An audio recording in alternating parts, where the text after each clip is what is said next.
Dear Young Man by Al-Ghazali, translated by George O'Shreyer, read by Mark Cassidy. Introduction. In the name of God the Compassionate, the Merciful, praise unto God, the Lord of the worlds, and the good issue to the pious, and blessings upon his Prophet Muhammad and his family, all of them. Know that a certain advanced student attended zealously to the service of the Sheikh, the Imam, the ornament of religion, the proof of Islam, Abi Hamid Muhammad bin Hamid Al-Ghazali, the mercy of God upon him, and laboured in the acquisition and reading of science until he had assembled the minutiae of the sciences and had perfected the virtues of the soul. Then on a certain day he considered the condition of his soul, and it occurred to him, and he said, "Truly I have read varieties of sciences, and have spent my life in learning and assembling them. And now I ought to know which kind will benefit me tomorrow and cheer me in my grave, and which will not benefit me, so that I abandon it. As the Apostle of God, God bless and give him peace, said, O Allah, I seek refuge in thee from knowledge which does not benefit." And this idea persisted with him until he wrote to the Honourable Sheikh, the proof of Islam, Hamid Al-Ghazali, the mercy of God upon him, and asked him questions and desired from him advice and a supplication to read in its appointed times. And he said, "Even though the writings of the Sheikh, like Ayuha, and other works contain the answer to my questions, yet my purpose is that the Sheikh should write my requirement in a leaflet to remain with me the length of my life, and I will do according to what is in them all my days, if Allah the Exalted wills." So the Sheikh, the mercy of God the Exalted upon him, wrote in this epistle. The need for true guidance. In the name of God, the Compassionate, the Merciful, know, young man, beloved and precious, may God prolong thy days in his obedience, and lead thee in the path of his loved ones, that the open letter of advice is written from the mine of the message of the Apostle, God bless him and give him peace. If there has reached you advice from it, what need have you of my advice? And if not, then tell me what you have attained in these past years. A warning against wasting one's purpose. Young man, from all that the Apostle of God, blessing and peace upon him, has advised his congregation, is his saying, God bless him and give him peace. The sign of Allah's withdrawal from his worshipper is his busying himself in what does not concern him. And if a man has passed an hour of his life in other than that for which he was created, it is certainly fitting that his grief should be prolonged in the day of resurrection. And whoever has reached the age of 40, and his good does not surpass his evil, let him prepare for the fire. And in this advice there is a sufficiency in knowledge for the people of the world. Knowledge alone does not save without action. Young man, the advice is easy, the difficulty is accepting it, since it is bitter in the taste of the follower of passionate desire, because prohibited things are cherished in their hearts, especially whoever is seeking formal knowledge, and is busying himself about excellence of science and the improvement of the soul and jurisprudence, and the praises of the present world, for he accounts that knowledge alone is a means in which will be his safety and his salvation, and that he can get along without work. And this is the belief of the philosophers. Praise the great God! He does not know this much, that when he acquires knowledge, if he does not work according to it, the indictment against him is certain. As the Apostle of God, God bless him and give him peace, said, the person most severely punished on the day of resurrection is the learned one whom Allah the Exalted does not benefit by reason of his knowledge. It is told that Junaid, the mercy of God upon him, appeared in a dream after his death, and it was said to him, "What is the news, O Abu Qasim?" He replied, "Perished are the explanations, and vanished are the allusions. Nothing benefited us except the prostrations which we made in the middle of the night." The necessity of action with knowledge. Young man, do not be bankrupt of works, nor empty of states. Be assured that knowledge alone does not strengthen the hand. A parable of this is, if a man in the wilderness wore 10 Indian swords and other weapons, and the man were brave and a warrior, and a terrifying lion attacked him, what do you think? Would the weapons ward off the evil from him without his using them and thrusting with them? It is perfectly obvious that they would not ward it off, except by activity. Just so, though a man read 100,000 scientific questions and understood them or learned them, they do not benefit him except by working. And similarly, if a man had fever and jaundice, his cure is in oxymol and barley broth, and he will not regain his health except in their use. Though thou measure 2,000 bottles of wine, unless thou drink, no thrill is thin. Knowledge is the tree, and working is its fruit. And though you studied 100 years and collected 1,000 books, you would not be prepared for the mercy of God the Exalted, except by working, as God the Exalted said, and verily nothing shall be reckoned to man but that for which he made effort. And whoever hopes to meet his Lord, let him work a righteous work, a recompense according to what they have done, a recompense according to what they have earned. As for those who believed and do the right things, there was for them the gardens of paradise as an abode. But others have come after them. They have neglected prayer and have followed lusts, and they shall find evil, except whoever turns and believes and does a good work. These shall enter the garden and be wronged in nothing. And what do you say as to this tradition?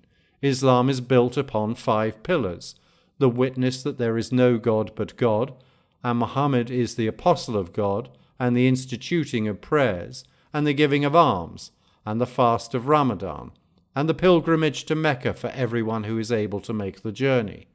And faith is confession with the tongue and belief with the heart, and working with the members of the body. And the value of works is greater than can be reckoned. And if the worshipper attains the garden by the favour of God the Exalted and his grace, yet that is after he prepares by his obedience and his worship. For the mercy of Allah is near to the doer of good deeds. And if it should be said also he attains it by faith alone, we reply yes, but when does he attain? How many a difficult activity meets him before he arrives? The first of these activities is the activity of faith. Will he be escape plunder of his faith or not? And when he arrives, he will be a bankrupt sinner. As Hassan said, God the Exalted says to his worshippers on the day of resurrection, O my worshippers, enter into the garden by my mercy, and partake of it by the measure of your works. The necessity of action and the balance between effort and divine grace. Young man, so long as you do not work, you do not find a reward. It is told that a man of the children of Israel worshipped God the Exalted 70 years, and God the Exalted desired to display him to the angels. So God sent an angel to him to inform him that with that worship he was not worthy through it of the garden. And when he informed him, the worshipper replied, We are created for worship, and we can but worship him. And when the angel returned, he said, My God, thou knowest best what he said. And God the Exalted said, Since he did not withdraw from worshipping us, so we with grace will not withdraw from him. Bear witness, O my angels, that I have forgiven him. The apostle of God said, God bless him and grant him peace. Reckon before you are reckoned with, and weigh before you are weighed. And Ali, the pleasure of God the Exalted upon him, said, Whoever thinks that without exertion he shall reach the garden, he is a vain desirer. And whoever thinks that by great exertion he shall arrive, he is an acquirer. And Hassan said, The mercy of God upon him, seeking the garden without working is a serious fault. He also said, The sign of the real thing is in giving up regard for the work, not in giving up the work. And the prophet said, Upon him be blessing and peace. The shrewd man is whoever judges himself, and works for what is after death. And the stupid man is the one whose soul follows its passionate desires, and vainly longs for Allah the Exalted. The true purpose of knowledge and effort. Young man, how many nights you have remained awake repeating science and poring over books, and have denied yourself sleep. I do not know what the purpose of it was. If it was attaining worldly ends and securing its vanities, and acquiring its dignities, and surpassing your contemporaries, and such like, woe to you, and again woe.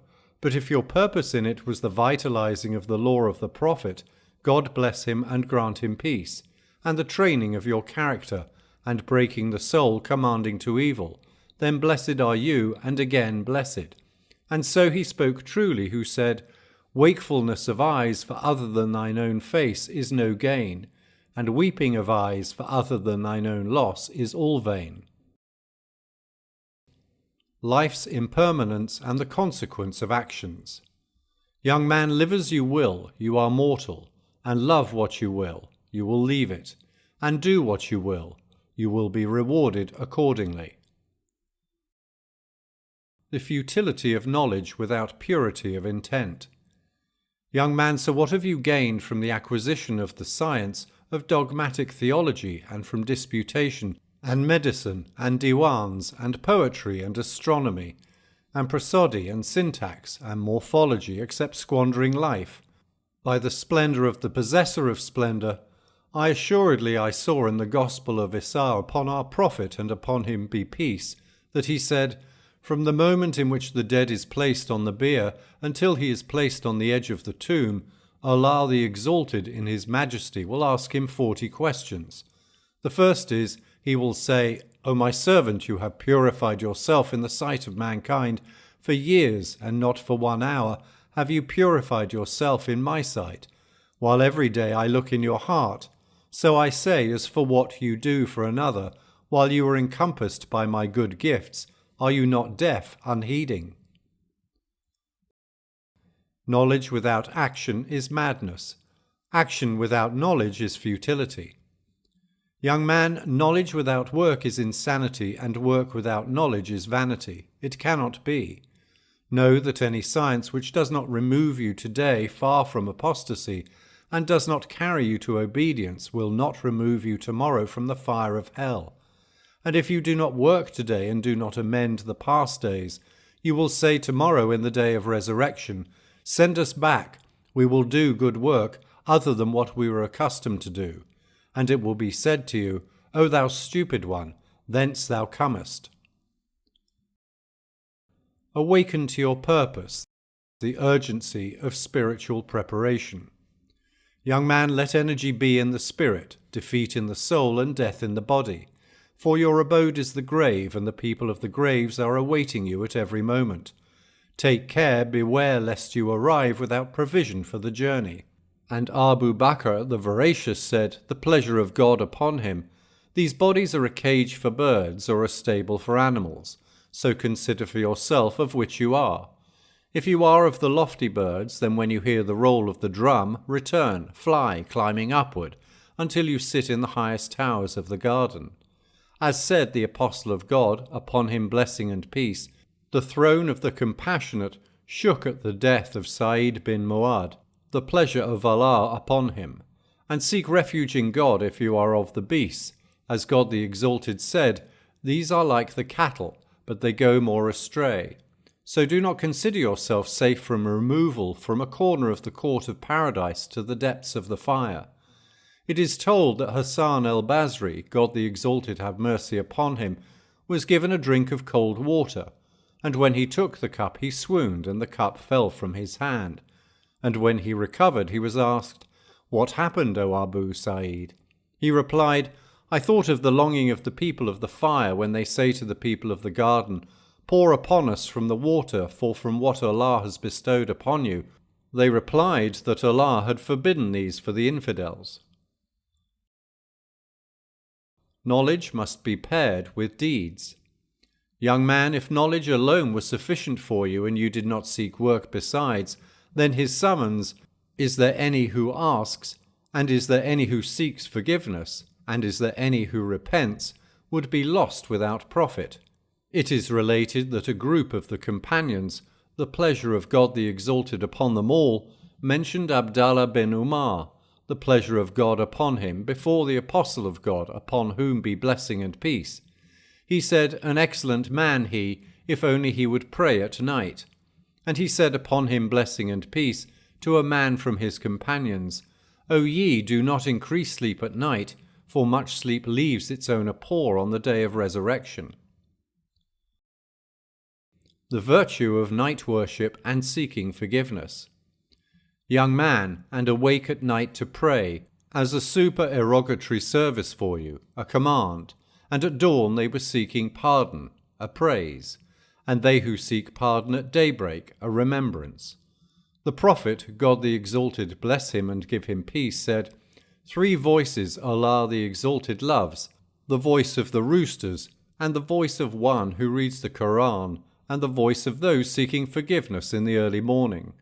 And Sufyan al-Thawri said, Allah the Exalted created a breeze which blows at the time of the dawn, which carries the invocations and the petitions for forgiveness to the Supreme King. And he also said, When it is the beginning of night, the herald cried from below the throne, Up, let the worshippers arise. And they arise and pray what Allah the Exalted wills. Then the herald cries at midnight, Up, let the fully devoted arise. And they arise and pray till dawn. And when it is dawn, the herald cries, Up, let those asking forgiveness arise.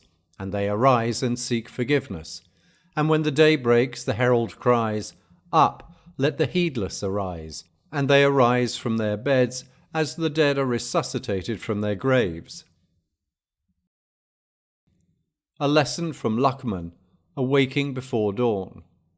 Young man, it is told in the testaments of Luqman the wise to his son that he said, My son, let not the cock be more clever than you. He cries at the time of dawn while you are sleeping. Assuredly he did well who said the pigeon cooed in the darkness of night, on a branch in weakness while I was asleep. I lied, for I swear that were I his loved, not the pigeons alone, but I too would weep. I think I am lovesick, excessively lovelorn for my Lord. But I weep not, though animals weep. True knowledge, conforming actions to divine law. Young man, the substance of knowledge is to learn what are obedience and worship. Know that obedience and worship are conforming to the law in commands and prohibitions in word and deed. That is, whatever you say and do, and omit in word and deed, must be in emulation of the lawgiver. Thus if you fast on the feast day and the days of Tashriq, you are rebellious, or if you pray in a garment taken by violence, though it has the form of worship, yet you sin. The illusion of knowledge without discipline and experience. Young man, so it is essential that your word and deed be in agreement with the law, since knowledge and work without emulation of the lawgiver is a delusion. And it is essential that you be not deceived by the ecstatic utterances and vehement cries of the Sufis, because walking this road is by struggle, and cutting off the lusts of the soul and killing its desires with the sword of discipline, not by vehement cries and idle words. And know that the loosened tongue and the veiled heart filled with negligence and lust is the sign of misery, so that if you do not kill the fleshly soul with sincere struggle, you will not quicken your heart by the lights of knowledge. And know that certain of your questions which you asked me cannot be answered in writing and in speech. If you attain that state, you will know what they are, and if not, knowing them is impossible. For they are known by experience, and whatever is known by experience cannot be described in words, as the sweetness of the sweet or the bitterness of the bitter cannot be known except by experience. As it is said that an impotent man wrote to a friend, "Tell me about the delight of sexual intercourse, how it is." And he wrote in answer, "O ye, I have accounted you only impotent, but now I know that you are both impotent and foolish. Assuredly this delight is known by experience. If you attain it, you will know it, and if not, it cannot be described in writing or speech." Essentials for the seeker of truth: knowledge, repentance, and action. Young man, certain of your questions are of this sort, but the portion which can be answered we have mentioned in the vitalizing of the sciences of religion, and elsewhere in what we have written with its explanations, so seek it there. And we will mention here a portion of them and point them out. And we say, for the traveller in the way of truth, 7 things are necessary. The first is a true conviction that has in it no heresy, and the second a sincere repentance, after which you do not return to sin. And third, the satisfaction of adversaries, so that there shall remain to no one a claim against you. And the fourth, the attainment of a knowledge of the laws, sufficient that by it you may perform the commands of God the Exalted, then of the sciences of future things, what is essential for salvation.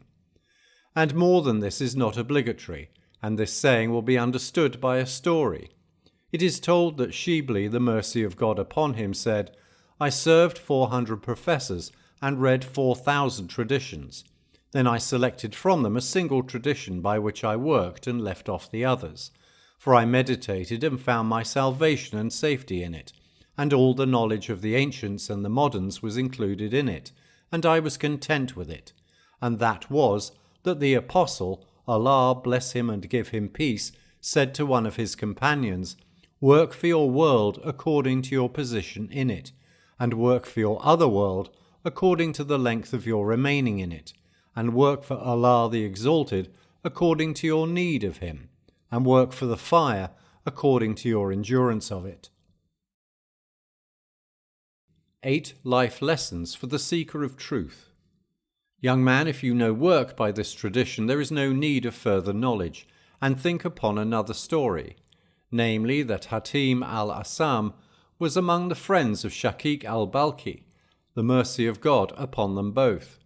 It occurred to him, and he, Shaqiq, asked him one day and said, These 30 years you have associated with me, what have you gained in them?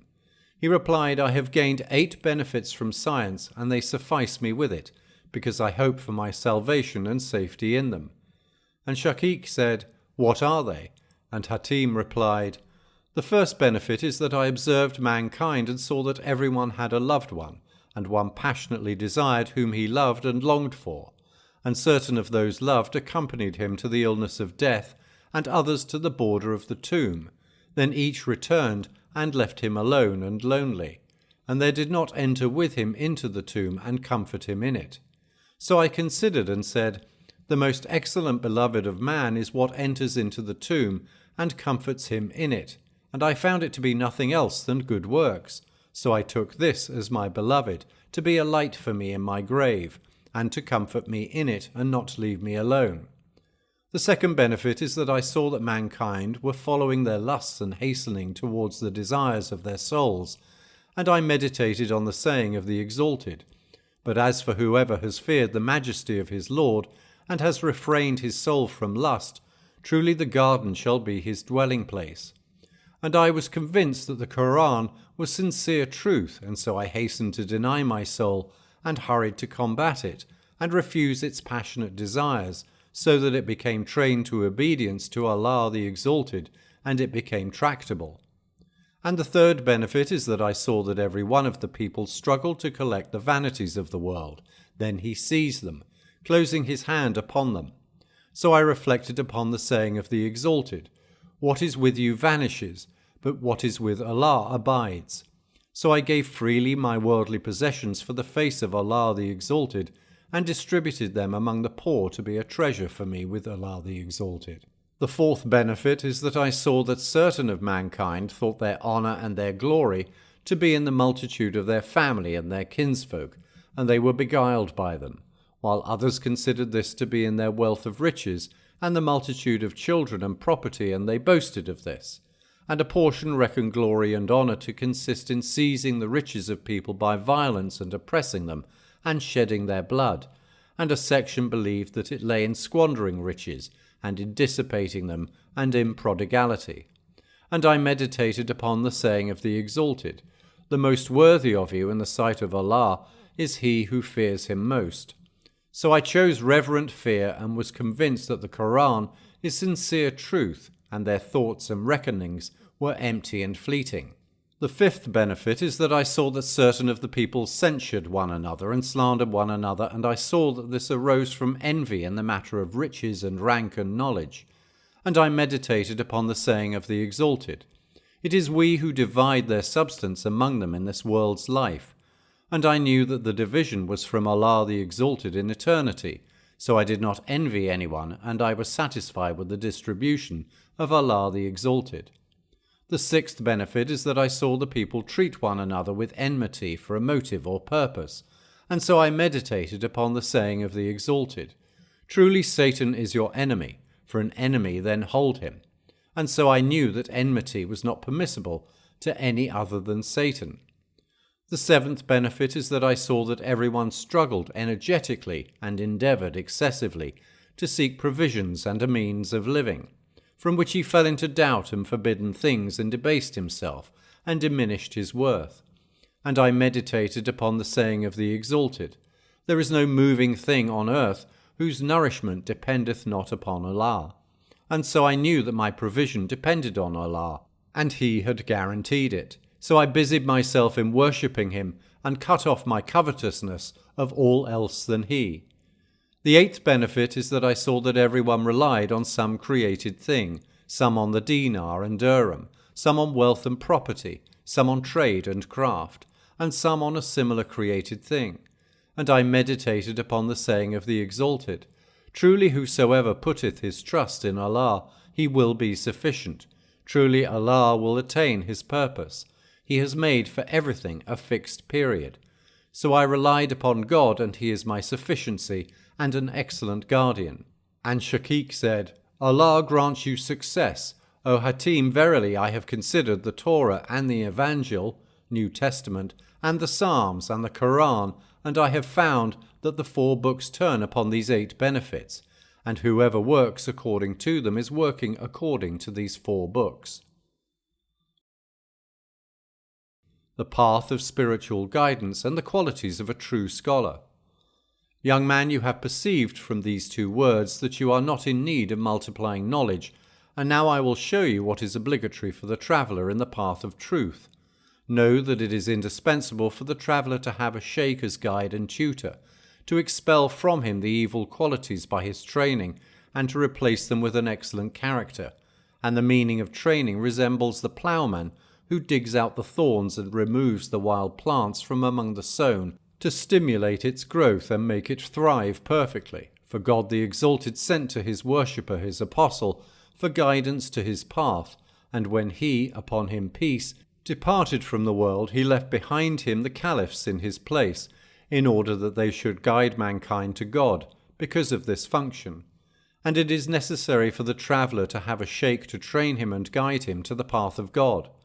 And the sign of the sheikh who is fitted to be the substitute for the Prophet, upon him be blessing and peace, is that be learned, not that every learned one is fitted for it. And I will show you certain indications in a general way, so that not everyone shall pretend he is a learned guide. And we say one who removes himself far from love of the world and love of rank, and has succeeded a discerning person who traces his successorship to the Lord of the Apostles, and has excelled himself in disciplining himself in scarcity of food, and sleep, and speech, and in abundance of prayer and alms and fasting, and who in following the discerning sheikh is making the good qualities of character his way of life, such as endurance and thanksgiving and trustfulness, and conviction and generosity, and contentment, and tranquillity of soul, and moderation and humility, and knowledge and veracity, and modesty, and trustworthiness, and gravity, and quietness, and staidness, and similar traits. And then he is light from the lights of the Prophet, upon him be blessing and peace, and he is worthy to be imitated. But the presence of such as he is rare, more precious than red sulphur, and whomever fortune aids to find a sheikh such as we have mentioned, and the sheikh accepts him, he must honour him outwardly and inwardly. Now outward honour is that he should not dispute with him, and not labour in argumentation with him in every question, even if he knows the sheikh's mistake, and should not put down his prayer carpet before him, except at the time of the instituting of prayer, and when he finishes should lift it up, and should not multiply the supererogatory prayers in his presence, and should do what the sheikh commands him according to his capacity and his ability. But inner honour is that all he hears and accepts from him outwardly he should not deny inwardly, neither in deed nor in word, lest he be branded with hypocrisy. And if this be not possible, that he should desert his companionship until his inner life agrees with his outer, and he should guard against association with the evil man, so that he may curtail the province of the Satans of the jinn and mankind from the court of his heart, and may be purified from the stain of satanic filth, and at all events he will prefer poverty more than wealth. Then know that becoming a Sufi has two characteristics: uprightness with God the Exalted, and quietness with mankind, and whoever is upright and improves his character among the people, and treats them with forbearance, he is a Sufi. And uprightness is that he offers the pleasures of his soul as a ransom for the sake of his soul. And goodness of conduct among men is that you do not burden people according to your own desire, but burden yourself according to their desire, so long as they do not violate the sacred law. Then you asked me about devotion. It comprises three things. First, the careful observance of the command of the sacred law. Second, satisfaction with decree and fate and the lot of God the Exalted. And third, forsaking pleasing yourself in order to seek the pleasure of God the Exalted. And you ask me about trust. It is that you seek to fortify your belief in God the Exalted as to what he has promised. That is, that you believe that what he has fated for you will come to you without fail, although anyone in the world endeavours to prevent it, and what is not written for you, you shall not attain, though all the world help you. And you asked me about sincerity. It is that all your works be done for God the Exalted, your heart not resting content with the praise of people nor despairing with their censure. Know that hypocrisy is born from exalting mankind, and the cure is that you see them forced to labour under the decree of God, and reckon them like inanimate objects in their inability to attain contentment and misery, in order to escape from hypocrisy in their sight. And as long as you reckon them as possessing power and free will, hypocrisy will not be far from you. Act upon what you know to discover what you do not. Young man, the remainder of your questions, a portion are covered in my writing, so seek them there, and setting down others in writing is forbidden. Work by what you know. There will be revealed to you what you do not know. Patience and the journey to true understanding. Young man, after today ask me what is obscure for you only by the tongue of the heart, the saying of the exalted, and had they waited patiently until you came forth to them, it had been better for them. And accept the admonition of Khaidra, upon our Prophet and upon him be blessing and peace. And do not ask me about anything until I mention it unto you, and do not be in a hurry to reach the time when it shall be revealed to you. And have you seen, I will show you my signs, so do not be in a hurry. So do not ask me before the time, and be certain that you will not reach that time except by travelling. Have they not travelled through the earth and seen? The journey of the Spirit, sacrifice and true commitment. Young man, by God, if you travel, you shall see the wonders in every station. Give your spirit unsparingly, for the core of this matter is in applying your spirit abundantly. As said Dhul Nun al-Masri, the mercy of God, to one of the students, if you are able to give your spirit without reserve, come, and if not, then do not busy yourself with the idle practices of mysticism. 8 essential admonitions for the seeker, what to avoid and what to embrace. Young man, verily I admonish you in 8 things. Receive them from me, lest your knowledge become your adversary on the day of resurrection. Perform 4 of them, and avoid 4 of them. These you are to avoid are: do not argue with anyone in any matter, as far as you are able, for in this is great mischief, and its evil is greater than its benefit, since it is the source of every blameworthy quality, such as hypocrisy and envy and pride, and malice, and enmity, and boasting, and other such. Of course, if there arises a question between you and an individual or group, and it is your purpose in it that the truth should appear and not be lost, discussion is permissible. But there are 2 signs of such a desire. First, that it makes no difference whether the truth is revealed by your tongue or the tongue of another, and second, that discussion in private is preferred by you rather than in public. And listen, for here I call your attention to a helpful point. Know that the question about obscure points is the presenting of the disease of the heart to a physician, and its answer is the attempt to cure his disease. And know that the ignorant are diseased in their hearts, and the learned are the doctors, and the partially learned cannot perfect the treatment. And the perfectly learned does not treat every sick person, but everyone who will, he hopes, accept the treatment and the cure.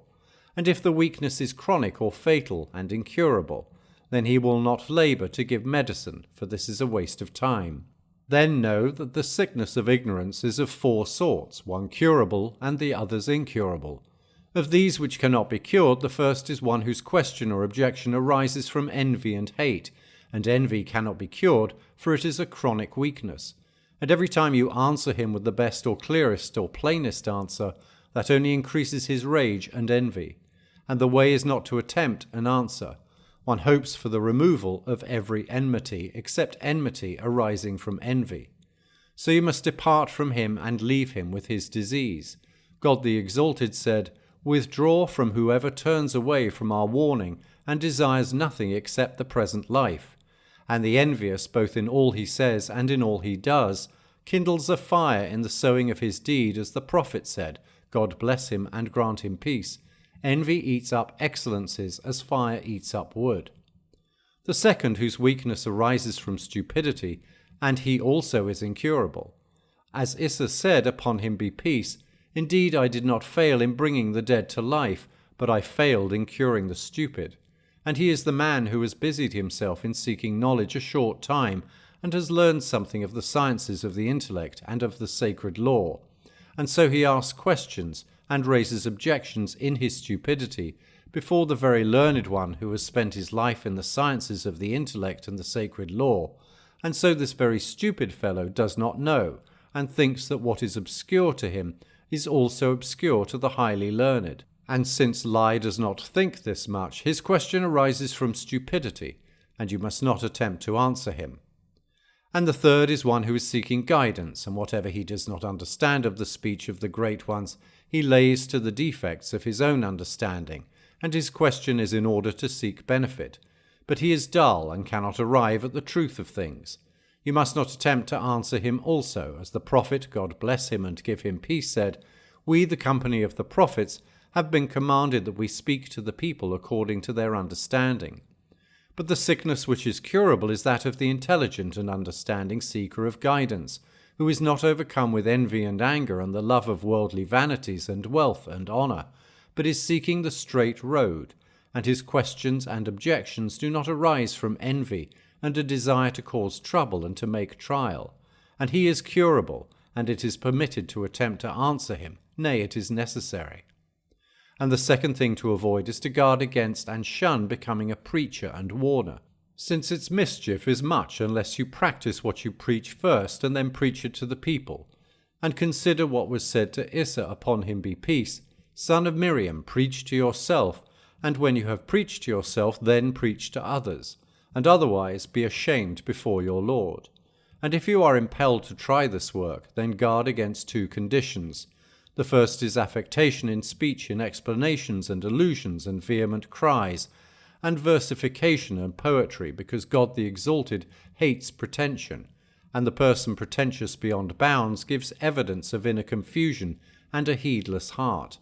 And the significance of warning is that the worshipper remember the fire of the future world, so that he confine himself to the service of the Creator, and that he consider his past life which he dissipated in what did not concern him, and that he consider what is before him of obstacles to the security of faith at the end of life, and what will be his condition in the grasp of the angel of death, and will he be able to reply to Munkar and Nakir, and that he be concerned with his condition in the resurrection and its stations, and will he pass across the bridge safely or fall into the pit, and the memory of these things will remain in his heart and disturb his tranquillity, and stirring up these fires and lamenting over these afflictions is called warning, and giving notice to mankind and calling their attention to these things and warning them about shortcomings and omissions, and causing them to see the defects of their souls, so that the heat of these fires touch the people of the assembly,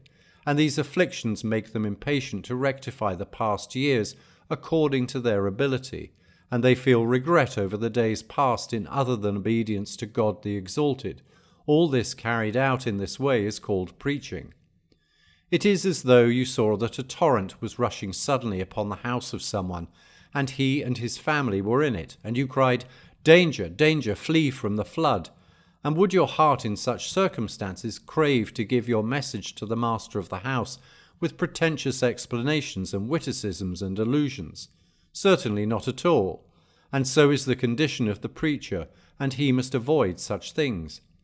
And the second condition to avoid is that your concern in preaching be not that mankind become wrought up in your assembly and show excitement and tear their clothes, so that it be said, "What an assembly this was! For all this is an inclination to the things of the world, and is born from heedlessness." But your purpose and concern must be to call the people from this world to the future world, and from apostasy to obedience, and from cupidity to abstinence, and from stinginess to generosity, and from vanities to the fear of God, and to cause them to love the future life and to hate the world, and to teach them knowledge of worship and asceticism, because the predominating tendency in their nature is deviation from the plain road of the law, and exertion in that in which God the Exalted does not take pleasure, and busying themselves with their evil characteristics.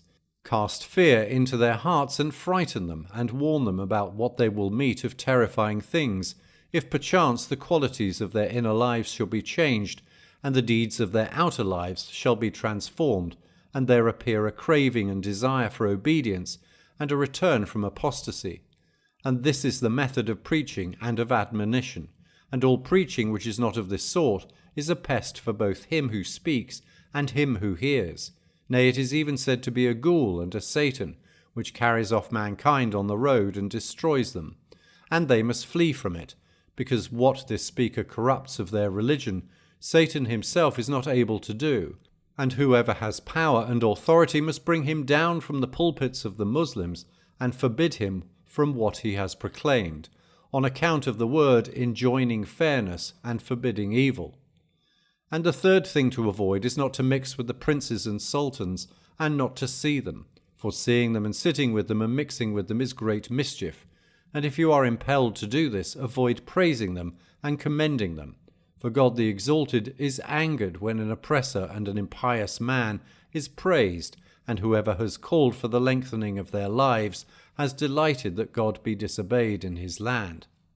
And the fourth thing to avoid is not to accept anything of the gifts and presents of princes, though you know it is permissible, because coveting things from them corrupts religion, since there is born from it flattery, and kowtowing to them and approving of their oppression. And all this is corruption of religion, and the least of its evils is that if you accept their gifts and benefit from their world, you become fond of them, and whoever loves one necessarily loves the prolonging of his life and presence, and in loving the continuance of the life of the oppressor, there is a willingness for the oppression of the worshippers of God the Exalted, and a willingness for the ruination of the learned man. And what is more injurious than this to religion and the future life?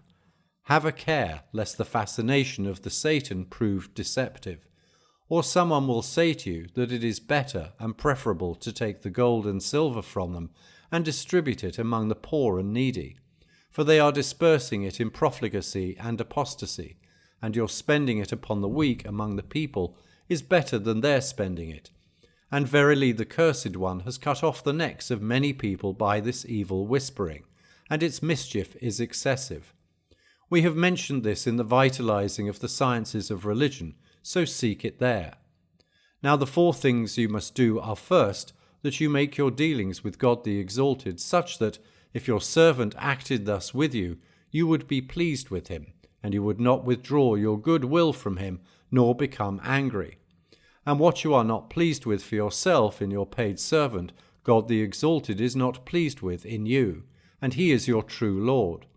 Second, in all your dealings with people, treat them as you would be pleased to be treated by them, because the faith of a worshipper is not complete until he loves for other people what he loves for himself.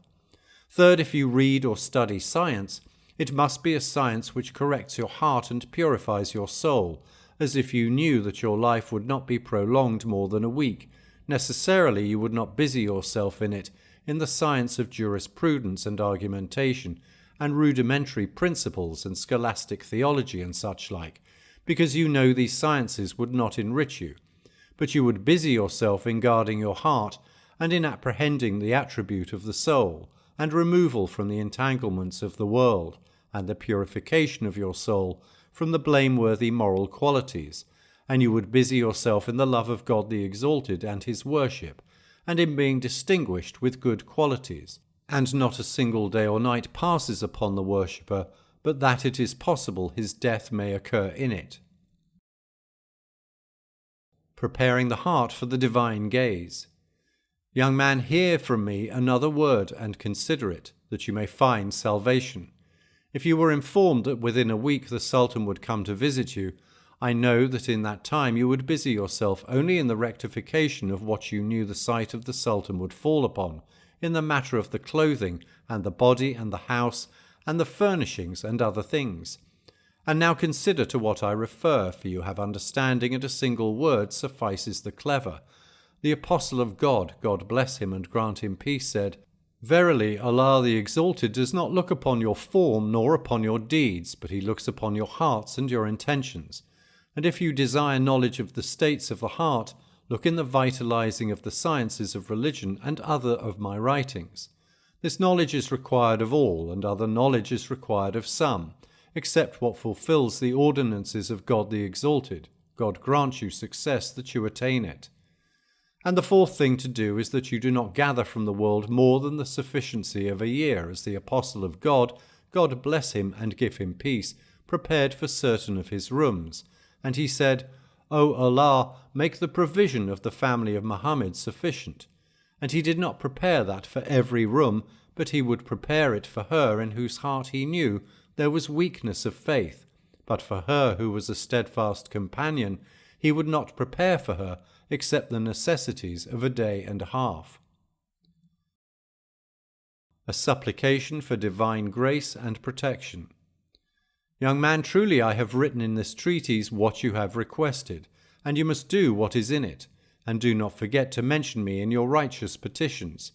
But the supplication you asked from me, seek in the supplications of the perfect, and recite this supplication in its times, especially at the conclusion of your prayers. O Allah, truly I seek from thee of grace the most perfect, and of protection the most abiding, and of mercy the most encompassing, and of forgiveness its attainment, and of living the most comforting, and of life the happiest, and of beneficence the most perfect, and of blessing the most general, and of favour the sweetest, and of kindliness the most beneficial. O Allah, be for us, and be not against us. O Allah, seal with happiness our appointed time, and confirm in excess our hopes, and unite in forgiveness our mornings and our evenings, and bring to thy mercy our final state and what is for us, and pour out the gift of thy pardon upon our transgressions, and bestow upon us the correction of our blemishes, and make piety our provision for the journey. In thy religion is our endeavour, and upon thee is our trust and our confidence. Fix us firmly upon the path of uprightness, and protect us in this world from acts necessitating regrets on the day of judgment, and lighten on us the burden of the sins, and bestow upon us the life of the righteous, and avert and dispel from us the evils, and set free our necks and the necks of our fathers and our mothers from the fire in thy mercy. Thou illustrious one, thou coverer of sins, thou gracious one, thou forgiving one, thou benevolent one, thou mighty one, O Allah, thou most compassionate of the compassionate, and in him we trust.